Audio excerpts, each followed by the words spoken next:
should sell Independence Power and Light.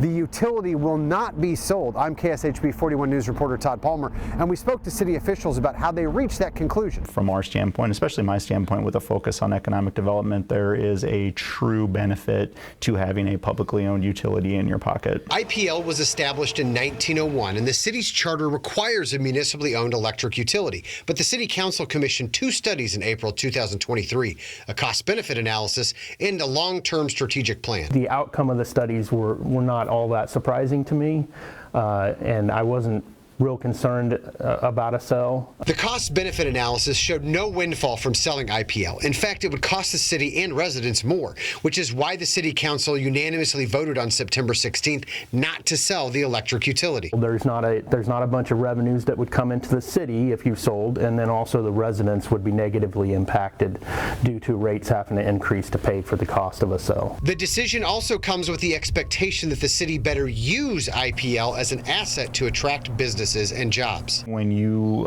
look at how we have used the utility in the past, maybe that's one thing where we've fallen short, is we have not done a good job of using the utility as an economic development incentive. IPL retired its last coal power plant in 2020 and needs to find new, efficient, and cost-effective avenues of generation to meet the city's electric needs, which is the focus going forward. Generation is the key to being able to bring more businesses to Independence, right? We have to be able to provide the power to our customers, our residents, and any businesses that come.